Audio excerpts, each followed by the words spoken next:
हम प्रभु परमेश्वर को धन्यवाद देंगे आज की सुंदर सुबह के लिए। परमेश्वर ने आज की सुंदर सुबह मुझे और आपको दिए ताकि हम परमेश्वर की महिमा कर सकें। मैं आप सभी का स्वागत और वेलकम करता हूं। Living Christian movement fellowship ministry में आप सभी का स्वागत है, वेलकम है। प्रभु आप सबको बहुत आशीष दे। जयपुर शहर राजस्थान से मैं आपको आशीर्वाद यहाँ से भेजता हूँ ताकि परमेश्वर आपको आशीष दे, परमेश्वर का वचन आपके जीवन में काम करे, परमेश्वर के वचन को लेकर आप आगे बढ़ते जाएं और बहुतों के लिए आशीष का, आनंद का कारण बनते जाएं और प्रभु की महिमा आपके द्वारा होती चली जाए। प्रियो, वचन हमें प्रोत्साहन देता है, वचन हमें आगे बढ़ाता है, वचन हमें आगे लेके चलता है ताकि हम परमेश्वर की महिमा कर सके। आज हम पहला कुरिन्थियों का 14 अध्याय और उसके 6 पद से आगे पढ़ना चाहेंगे। यहाँ लिखा है, इसलिए भाइयों, यदि मैं तुम्हारे पास आकर अन्य भाषा में बातें करूं और प्रकाश या ज्ञान किया या भविष्यवाणी या उपदेश की बातें तुमसे ना कहूं तो मुझसे तुम्हें क्या लाभ होगा। 7 पद, इसी प्रकार यदि निर्जीव वस्तुएं भी जिनसे ध्वनि निकलती है जैसे बांसुरी या बीन, यदि उनके स्वरों में भेद ना हो तो जो फूंका या बजाया जाता है वह कैसे पहचाना जाएगा।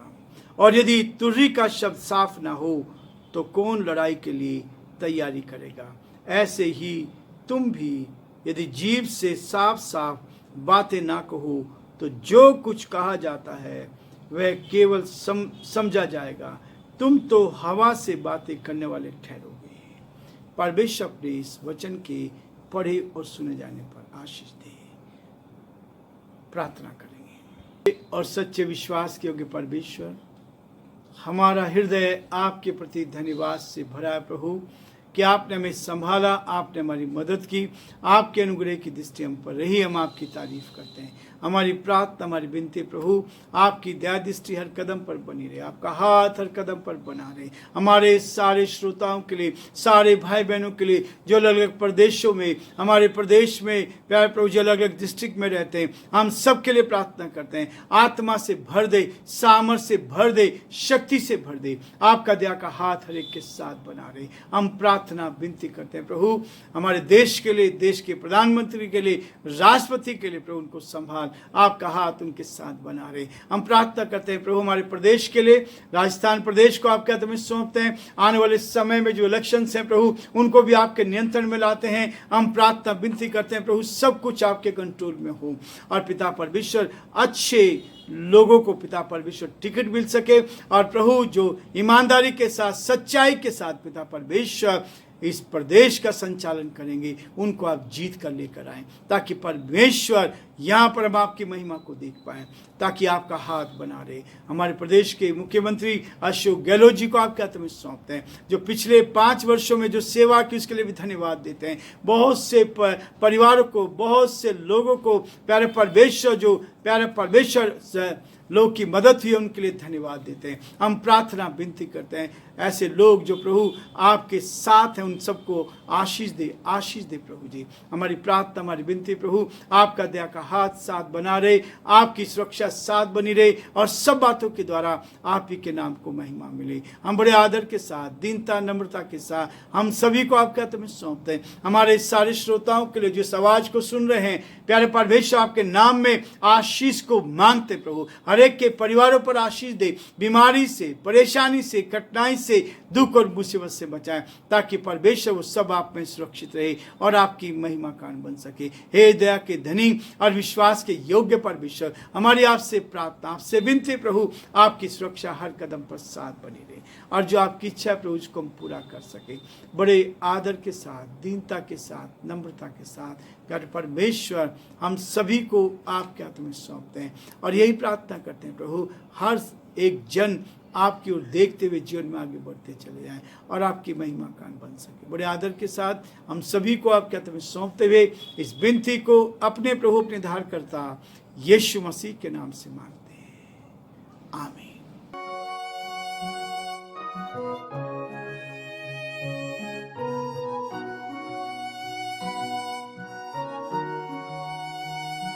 कलवरी के पास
होगा बंद, कुछ ना होगा फिर पछताने से,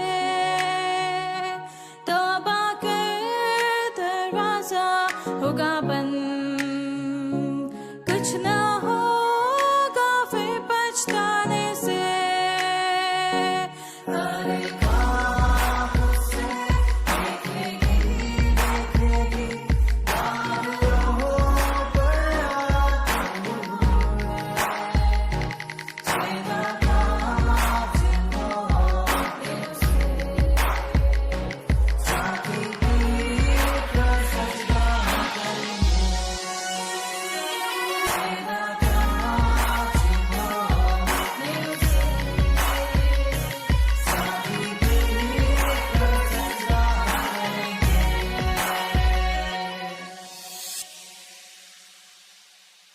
प्रियो, परमेश्वर का वचन बहुत ही गंभीर है। बीज और वर्षा जीवन में प्रभु चाहता है। यदि आपने बीज बोया है तो वर्षा भी जरूरी है। बीज के साथ वर्षा। संसार में जब खेत किसान तैयार करता है, पहले बारिश होगी, खेत तैयार किया जाएगा। खेत तैयार करने के बाद उस पर हल चलाया जाता है और उस मिट्टी को मुलायम किया जाता है और उसके बाद उसमें बीज बोया जाता है। बीज और वर्षा। यदि बीज बोया और बीज ऊपर उगा, उसके बाद वर्षा की आवश्यकता होती है।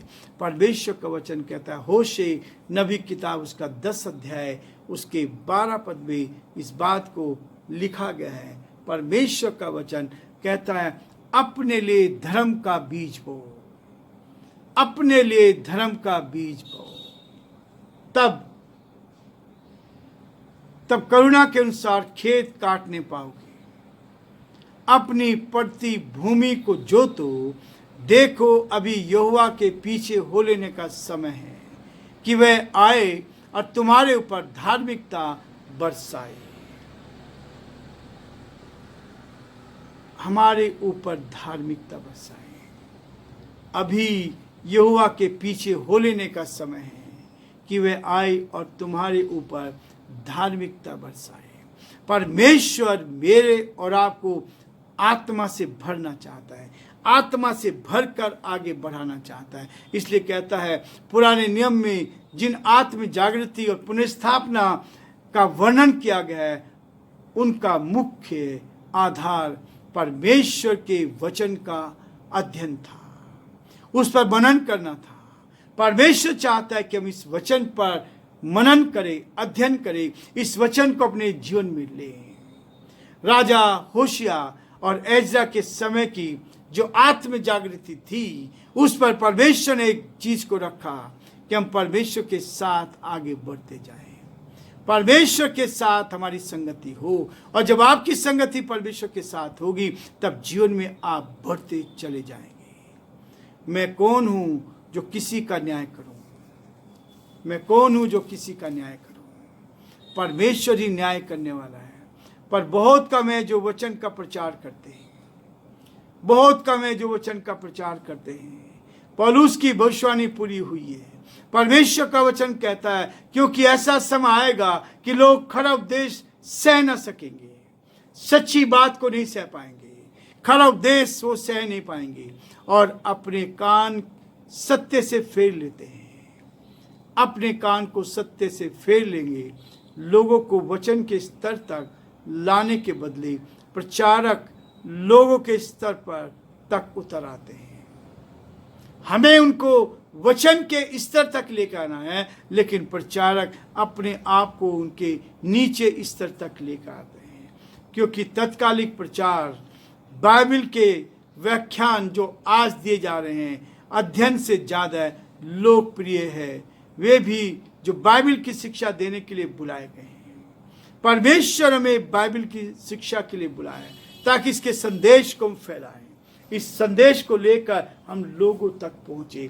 प्रियो, इसीलिए परमेश्वर का वचन साफ साफ कहता है, इस बात के लिए कहता है, इसलिए हे भाइयों, यदि मैं तुम्हारे पास आकर अन्य भाषा में बातें करूं और प्रकाश या ज्ञान या भविष्यवाणी का या उपदेश की बातें तुमसे ना कहूँ तो मुझसे तुम्हें क्या लाभ होगा, मेरे आपके जीवन में क्या लाभ होगा।